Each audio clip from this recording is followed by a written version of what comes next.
Hello and thank you for joining us on the Tuesday edition of Journalist Hangout. I'm Binga Oreshegun. Today on the program, federal government reaffirms commitment to teachers' welfare recognition as the world marks World Teachers' Day.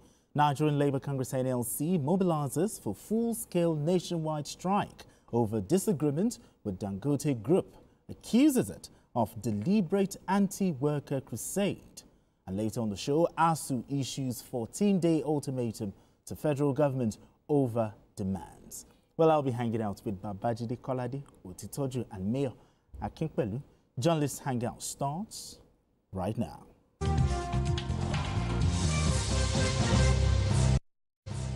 Are you a foreign national living in Nigeria with an expired visa? Don't panic. The Nigeria Immigration Service has introduced a special amnesty program just for you. You've overstayed your visa on arrival, your single entry visa has expired, or comprehensive expatriate residence permit and automated card (SAPAC) is overdue by more than 30 days. This is an opportunity to regularize your stay without penalties. Hurry, as this grace period ends on 30th September 2025, and from October 1st, enforcement begins and violators will face immigration action. So don't wait until it's too late. This is more than a policy, it's a gesture of hope. Visit www.immigration.gov.ng or amnesty.immigration.gov.ng. This message is from the Nigeria Immigration Service.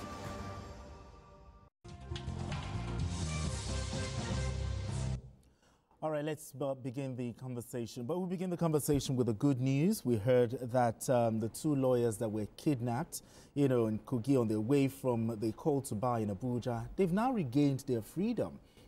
Peace Onyesom Udok and Gifts Onyesom, they were released around Opela area of Edo State on Tuesday. Earlier the MBA actually called on the federal government to make sure that these two persons, get their freedom. Ikeo. Yes, and I'm happy that the lawyers were released around Opela in Edo State. That whole area is notorious for kidnapping by bandits, So I just hope that we can keep these guys under control, because it's not just in the Okene area that we have this problem. Now in Kwara South, people are fleeing their homes. Yeah. In Okeode, I saw a video shot in the motor park. People who are fleeing because there's no protection for them. Bandits are raiding people's homes. Bandits are raiding commuter buses and taking people away. They were never used to this kind of thing. If it was in the northwest, for example, Zamfara, the headquarters of banditry, it will not come to people as a surprise. But in Kwara State, not even Kwara North, that is close to the Bogu area, where even the Lakurawas, yes. They are now, Lakurawas, Mamudawas, they are now present. But we are talking about Kwara South. That means they are spreading from Kwara South, they are moving into Kogi. That is, because Egbe is the boundary with Kwara. Egbe is in Yagbaland, in Kwara State. They are now terrorizing people in Egbe and moving further down to Ejiba, Odere, all of those areas. People are in trouble. I mean, this whole nonsense has to stop. We must find a way. Because if we say, okay, things are tough in our land and people have chosen to remain in their country and do their best to survive the difficult times, and they are working extra hard to survive, but you are denying them opportunity to access their farms. And in spite of that, you are still kidnapping them. Even those who have abandoned their farms, you are going into their homes to bring them out. It's utter nonsense. We must find a way to solve this problem. Absolutely. I mean, Mayor, does this incident now highlight the urgency of creating the state police? Absolutely. Absolutely. We've said this several times. I don't know why at a point in time, it looked as if it was a done deal. They would not had anything about state police. And why we need state police is not that state police will be more effective than federal police, but it's just the fact that we're able to have more boots on ground. And then we'll be able to have people that have the local knowledge of their environment. Because one of the problems that we have that we don't have enough security forces to combat crime. And this banditry, like I said, we have to do something about it because the primary duty of government is protection of life and property. It is so sad that people will not feel safe in their homes. A very young journalist was killed in a prime just because of this crime and robbery and banditry and all that. Alone. The government, yes, I know that the government is doing their best, but they have to do more. A government will lose legitimacy if you cannot protect your citizens. That is the primary duty of government. Absolutely. And we have to do something about this thing because it's getting so scary and it's spreading. We must not allow, because now that we're supposed to take care of banditry, it started in the Northwest, it's now spreading. So other parts. It's been to other parts, it's been to the Middle Belt, it's now when I'm going Kwara. Before we know it, it will start spreading down. We have to do something about it. And very, we need to do it as soon as possible. All right, let's move straight to our next conversation. Let's talk teachers. Teachers are the architects of nations, shaping minds and building futures, one lesson at a time. As the world marks World Teachers' Day, the federal government has reaffirmed its commitment to teachers' welfare and recognition. The government acknowledges the critical role educators play in national development and has pledged to improve working conditions, enhance remuneration and provide better professional development opportunities for teachers across the country. This commitment comes at a time when teachers continue to face challenges ranging from inadequate infrastructure to delayed salaries, making the government's renewed focus on their welfare both timely and necessary for the advancement of Nigeria's educational sector. All right, BKO, yes, the reward for teachers is no longer in heaven, but here on earth. But the point here is that what concrete step do you think the federal government is taking to ensure that the teachers' welfare packages move beyond promises to measurable action? Yeah,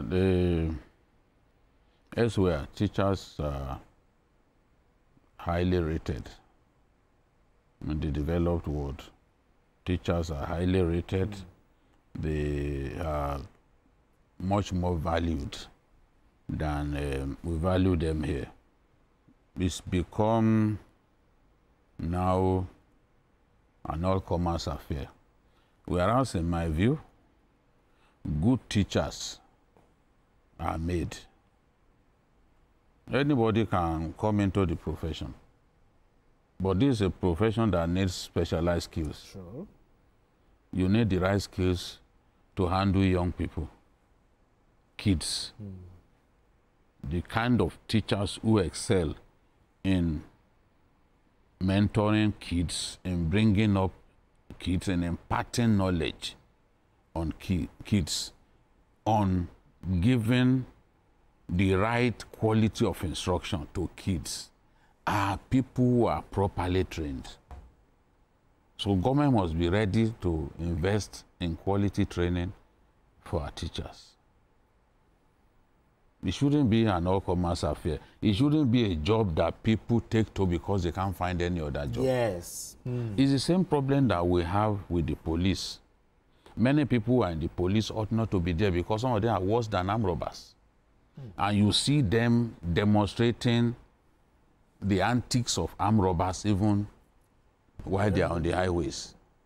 Because they do not enjoy what they are doing. Good teachers enjoy teaching. It's a passion. It's a passion. It's something that they are born with. Yes, you can learn a lot of these things. And that's why I'm saying that we must invest not just on their welfare, but on the training so that we can have the right quality of instruction. It's one thing to build the best schools, fantastic infrastructure, But what would that infrastructure amount to without the right quality of instruction for the pupils, for the students? This is an area that government must do much better than it's doing now, because the profession is a noble one and is a very impactful profession. We must show to people that we value teachers, we take their welfare more seriously. The kind of wages that we pay teachers show how wicked we are as a people. And when I say as a people, I'm not talking about government alone. When we talk, people assume that it's government that must do everything. What about the private schools? It's worse. What kind of what kind of salaries do they pay to teachers? Are teachers happy to work under such environment, unwholesome environment? So that's why I'm saying that the kind of wages we pay teachers show how wicked we are as a people. In the past, teachers, I grew up in a Nigeria where teachers were much more valued than bankers. I'm the son of my two parents are teachers. Teachers, yes. Teachers were much more valued than bankers in the Nigeria that I grew up in. But certainly not today's Nigeria. I never knew bankers to be flamboyant people, rich people. And I used to go to the bank to cash my dad's salary for him. Bankers were never known, they never had flashy cars.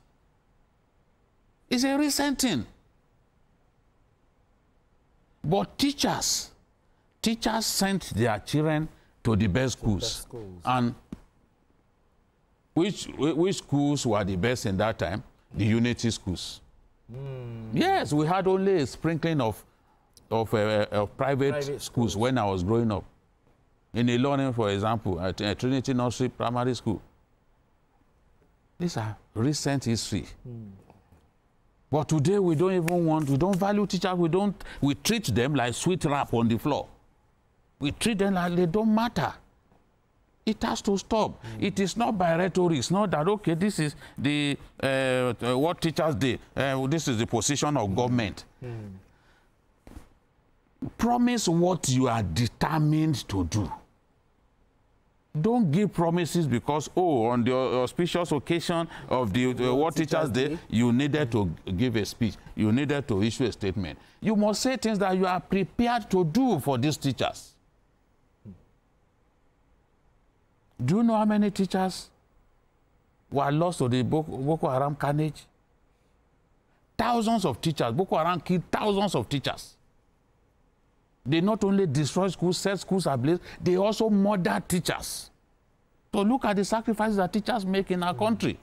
And I'm saying that going forward, whether at tertiary level or primary level or secondary level, I don't want to hear the argument that, primary schools are for local government. All I want to see is the welfare of teachers prioritized and bring them to the level that we've seen all those countries bring their teachers, because we are all products. We are all products of teachers. Yes. You pass through teachers. You pass through teachers. Yes. The president, Bola Ahmed Tinubu, passed through teachers. That's why many people see teaching as the most important profession. Yes, absolutely. BKO talked about teachers that were killed in, Boko Haram. Now, for teachers in remote areas, what should be done? BKO also talked about the training and retraining. How do you weigh in here? Most especially for those in the remote areas. I think the problem is because we don't value education anymore. If you look at our budget and the amount of money allocated to education, we don't allocate enough money to education. But we have seen that countries that became great, countries who invested in education, Singapore, Japan, countries that invested in education, they reap bountifully because knowledge is power. When you produce well-educated citizens, your country will be developed. But problem that we have is that we used to value education before now. We used to value education. Even Chief Obafemi Awolowo that became an iconic legend, it's signature performance was free education in the whole Western region. Before in this country, teachers used to be very powerful. Okay. Parents used to leave their home. So when you misbehave at home, parents will go to school to complain to your teacher. Because they have the power to discipline you, they have the power to mold you to what you will become. But eventually, we didn't value things. We lost our priority when we started putting priorities on mundane things. And then teachers now became people who were neglected. They became poor. They were not properly taken care of. I remember at one time like that, when they started giving teachers bicycle loan, it was a motorcycle loan. It was as if it was a big deal. Or car loan then, you know. But if we really want to develop, we need to invest more in education. The education, the level of education in Nigeria has gotten to a stage that is a setback for us. So apart from retraining teachers, like you said, we must not allow teaching to be a job for those who do not have any other place to go. You understand? Even some people who go to schools to study education, it is not because they are interested in being teachers, but because that is the course they could get. Okay. We should not make it look, we should do something about that. Because the private schools now, they are hiring people without any form of training. Of course. They didn't go to the teachers training school? No, they didn't go to teachers training school. People who are hired as cleaners, as maybe clerical staff, you know, are sometimes converted to teachers. Yes, especially in some primary school. Yes, I know somebody who did not come into a school as a teacher. He came in more like a messenger, just helping them to do some of those. And today, she's been converted to a teacher. Teaching in their, what's it called? Crèche. Baby class? Nursery? After something like primary 1 or something like that. Playgroup, basic. You know? What? People need to be trained. Well, how do we boost their morale? Because I'm talking about reward for outstanding teachers in the federal level, the state level. How do we boost the low morale of teachers? You talked about, see, how many people want to serve in the rural areas? Not many. There was a documentary that I did in Kaduna. You see that in the whole school, just very few teachers. One person doing the job of about 5, 6 persons. You know? We must incentivize teaching in the rural areas. The same way that we must incentivize medical practice in the rural areas. Because a lot of our doctors now, they want to be in the tertiary medical institutions. And those tertiary medical institutions are in the urban centers. They don't want to serve in the rural areas. And that's why you find that ailments that shouldn't kill our people, ailments that are likely preventable, they are the ailments killing our people. So you must have primary health centers in all the political wards in a state. And you must have doctors, not just auxiliary nurses, all of this. You must have resident doctors there so that they can handle some of those cases. But there should be incentives for them to be able to do that. Yes. So I'm suggesting that teaching in the rural areas should be incentivized. Medical practice in the rural areas should also be incentivized. I mean, teachers, they are very, very pivotal. Talk about Sheyani Fowoshe, who go into the Guinness Book of Records. Yes, the gathering of teachers. The largest gathering of teachers. I mean, that's the sort of records that we want to see. Not an apparently diseased mind saying that she wants to sleep with 100 people. And when she heard that she could be arrested, she came and said she was saying a cruise. Cruise, chop your mouth there. All right, gentlemen. Still talking about teachers. University lecturers are often the last line of defense for academic standards and institutional integrity. When they issue ultimatums, it signals deep-seated grievances that threaten the foundation of higher education. The Academic Staff Union of Universities, ASU, has issued a 14-day ultimatum to the federal government over a series of demands that have remained unresolved for years. The union is calling for the implementation of agreements on funding for revitalization of public universities, earned academic allowances, proliferation of state universities, and the renegotiation of the 2009 agreement. ASU argues that successive governments have failed to honor commitments made to improve the quality of university education in Nigeria. The union warns that failure to meet these demands within the stipulated time frame will result in industrial action, potentially disrupting academic activities across federal universities nationwide and further delaying the education of thousands of Nigerian students. Mayor, ASU is angry. They are angry over unmet demands and are threatening to go on strike.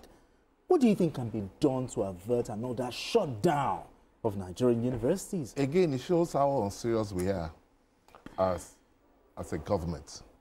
Because every time we keep talking about this ASU, they will have negotiations with government, they will agree on certain things, and it will not be so. Then another government will come, and it becomes a circle. We should have moved past that. What is so difficult in implementing? That's what I don't understand. Because you see, it's just like the teachers. When you don't pay lecturers well, that is when you will see lecturers who spend more time doing side hustle, who will go to some schools to go and lecture there, to go and do PP there. They will force students to buy handouts and all that because they are not well paid. Lecturers, then we have to do something about the universities. Instead of having universities everywhere, let us concentrate on the ones that we have and fund them well. No, they've actually put a pause to that. Yes, we know, but it is important that government must fund universities. University is not that it used to be. When you are in a university environment, you will know that this is a university. When I was in University of Lagos, we used to use 50 kobo to eat solid meal, jollof rice, chicken, the era ice of the cream. chicken. Yes, in this same Nigeria, I enjoyed that University of Lagos. All right, so, Mayor, just hold that thought. We need to pay some bills, okay? We need to go on this quick break, and when we return, the conversation continues. Don't go away. It's still Journalist Hangout.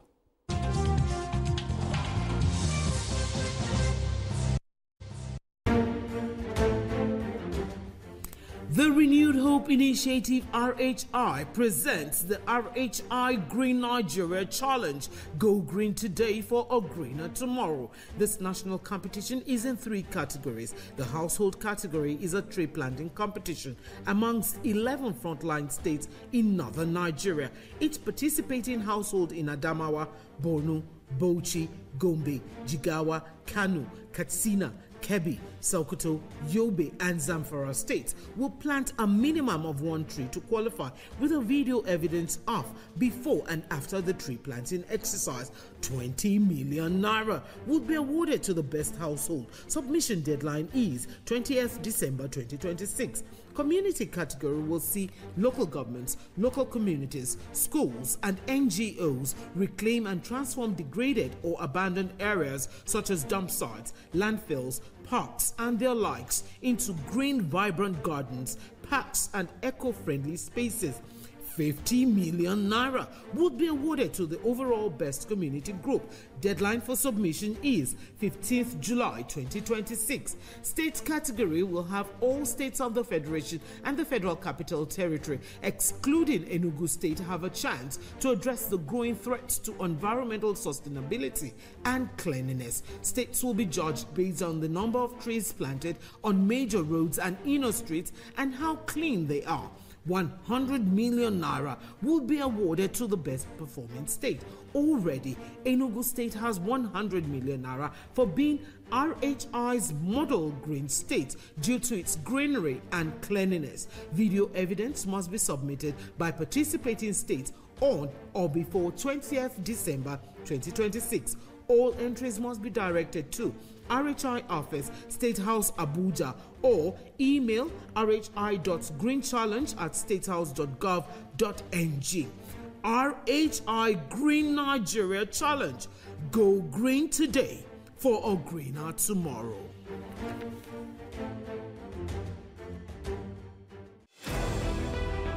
In the hearts of our nation, courage stands tall. The Nigerian Army is here, protecting us all. Through trials and challenges, our spirit won't sway. Together we rise, come what may. Listen closely, Nigerians, to the truth we uphold.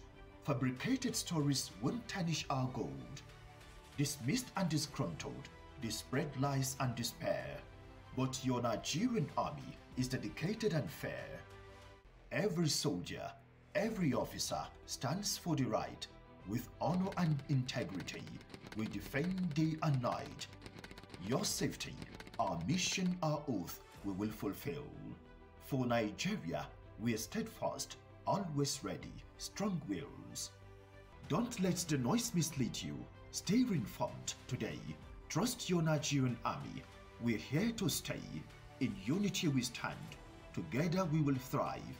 For a prosperous Nigeria, we will always strive. Stand strong, stand proud. We believe in the army that safeguards our freedom to achieve. Together united, with strength as our guide, we will chase away shadows and falsehoods to hide. Nigerian Army, protecting lives, building trust. Lagos is more than a city. It is energy, it is culture, it is the possibility that makes this Lagos different from others.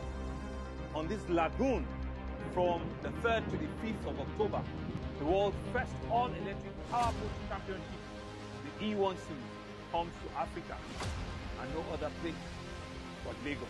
The E1 Lagos GP is more than a race. It is a celebration of innovation, sustainability, and the spirit of our people. It is Lagos tourism and food. Join us as Lagos makes history. This is Lagos. This is the E1 Lagos GP. In the beating heart of Owerri, business never sleeps. From sunrise to sundown, the wheels keep turning. And behind the scenes, vision meets action. Governor Hope Uzodimma's leadership has turned manifestos into reality, transformations that feels like a miracle. But progress needs peace, and in Imo, it's not left to chance. From land to sky to river deep, Guardians are watching, protecting dreams and opportunity. At Orashi's quiet shore, hydropower is rising, set to energize a growing economy. The change is visible. New roads emerge, industry hums, communities come alive. At the center, a digital revolution. 500,000 young minds trained each year to build the future. As Orashi rises, so does Imo and the hopes of a hard-working people. A new Imo is on the rise. Progress no dey happen just like that. It dey come from support when you need am. Mommy, I got the school fees. You too much. Na money point oh. Money point, thank you. Customer, na transfer abi? Confirm. Bro, na transfer. Na money point oga. Oh, na confirm. Progress na peace of mind when you know say payment go land at Sure Banker.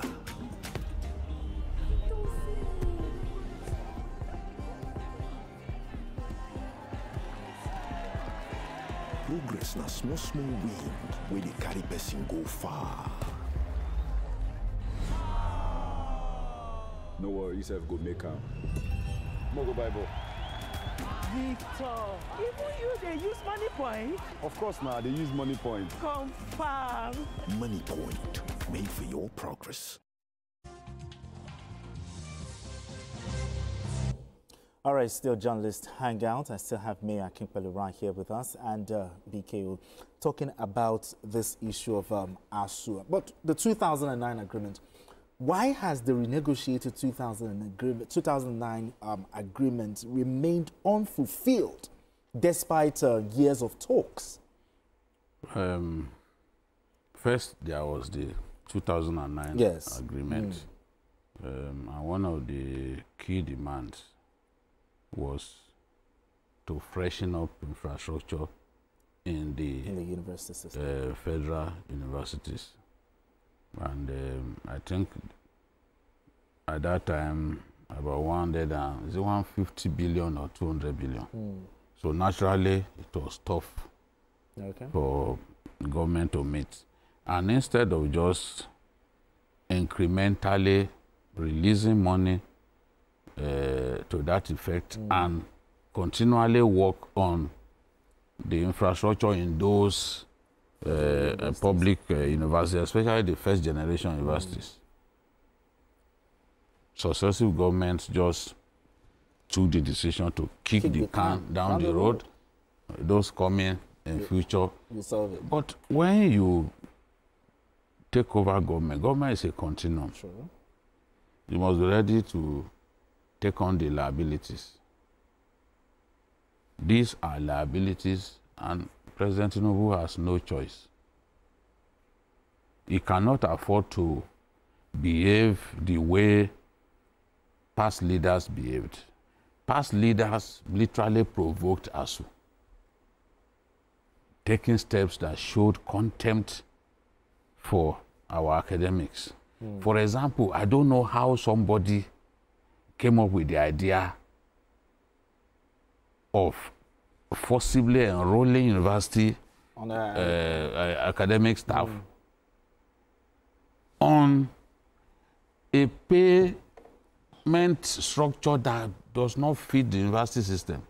IPPIS should never have been introduced to tertiary institutions in Nigeria because it will not work.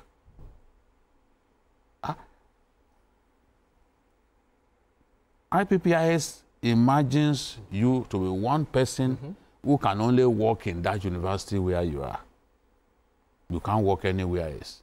Which is not done. You can't work anywhere else.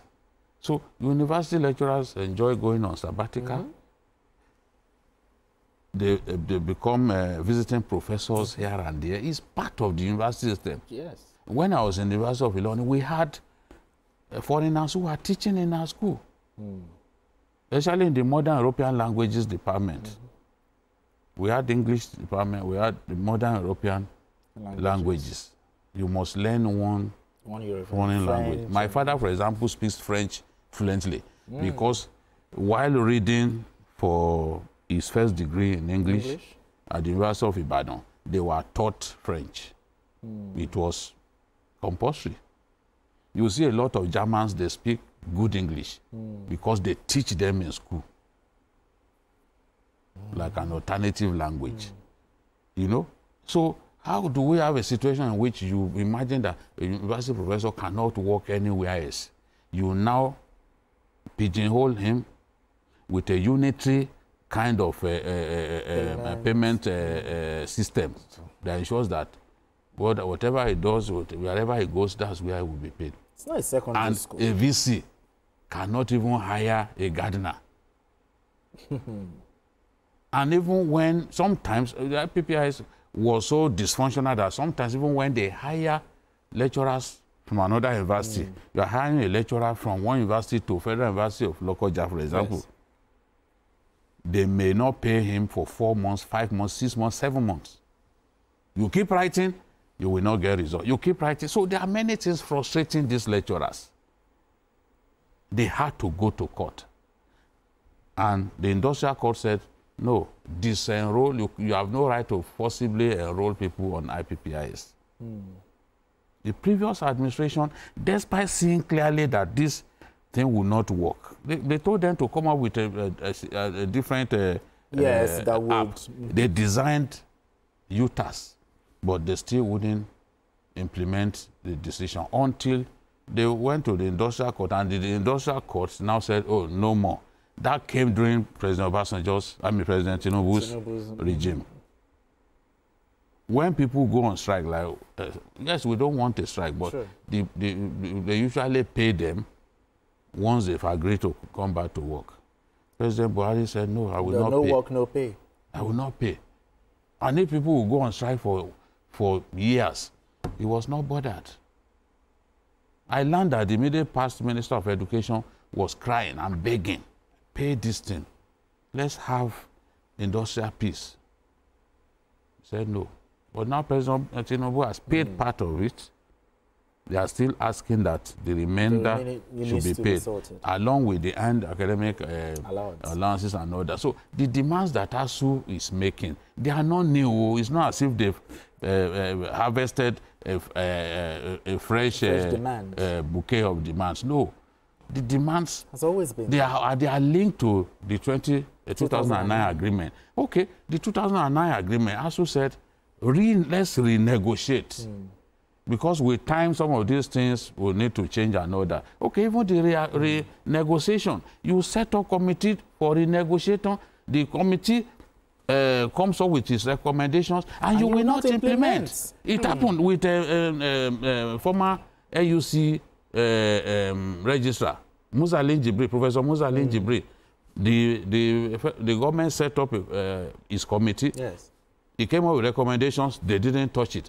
After that, the Meme Briggs, the man is dead now, came up with a fresh recommendation, salaries of professors and all that. That it makes no sense to pay professors this kind of money in this age and time. Again, it was not implemented.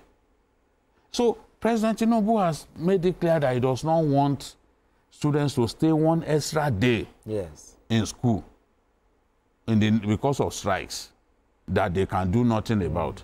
So it makes sense now for the president to, on his own, look at these issues. And that's why people like Alausa, that's why they are there. Yeah, the minister. You know, they represent the president. Let them have the courage to go before the president and say, Mr. President, we don't want this strike. This strike will give us a very bad name. We have said we will not, during the campaigns, that we will not like strikes to happen. And we are looking at an ultimatum. The signs are not good because they had already earlier had a kind of... Now, this time they say, okay, warning strike. We'll do warning strike for 2 weeks. After that, a full-blown strike. It should not happen. Those demands, call them. Don't wait until the expiration of the warning strike. Exactly. Call them and say, okay, gentlemen, we know that, okay, these concerns are there. Yes. This is what we'll do. This is what we'll do. Meet them even at the point. It's not possible to implement everything at once. But if they see a sense of sincerity, and all, they are not unreasonable people. I'm sure that they will. They will not go on this strike. All right. What can be done to avert this strike? What long-term reform will you suggest? Government should allocate more money to the educational sector, because the problem that we have still has to do with money. Increase the budget. Yes, but they have to increase the budget allocation to education. The problem that we have with this ASU is that when you have agreement with them, when it is time to meet that agreement and pay, government will come up with the fact that they don't have the money to pay.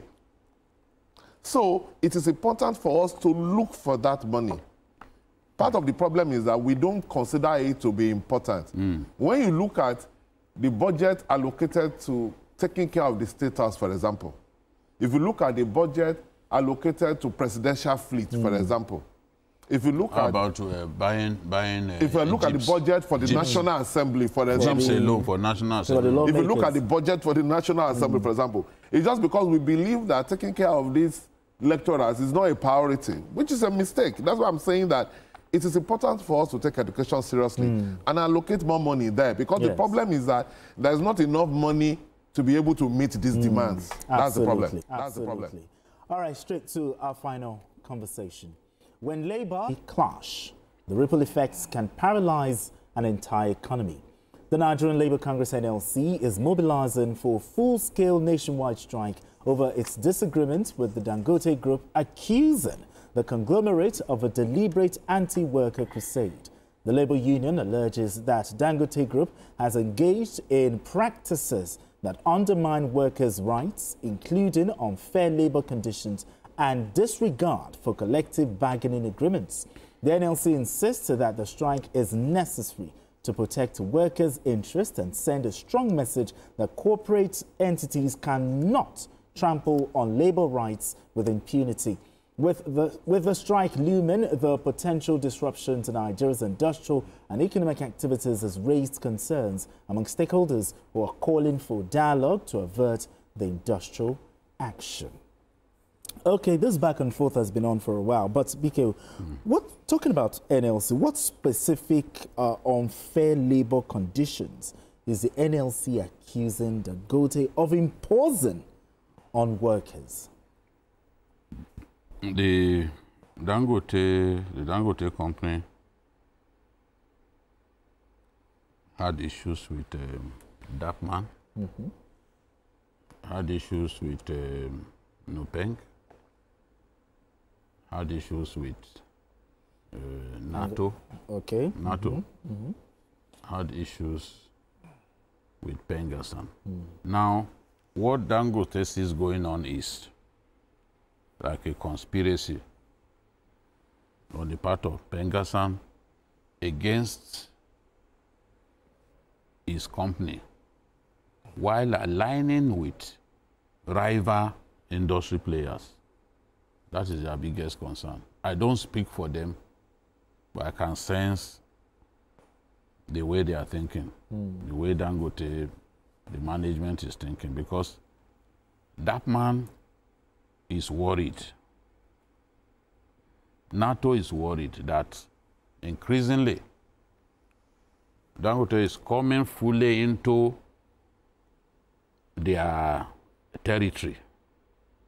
And the extent is going, especially the importation of CNG trucks, trucks, you know, that will be fired by CNG, would take a good number of them out of business. They don't believe that one person should control refining, depot services, retailing. They don't believe that that should happen. But as I've said during the interview here that we had, he has already brought in those trucks. I don't see what anybody can do now to get him to not use trucks that invested that much money to bring. And he believes that that was the best thing he could do, because the other people, that man, the rest of them, were bent on asphyxiating him. That is one leg of the problem. But clearly, Dangote believes that Pengassan is aligning with industry players that are bent on seeing his hand and seeing his refinery crumble and not succeed. So that is the problem. Okay, BK, we're going to continue with this conversation. We need to go on this quick break, and when we return, the conversation continues.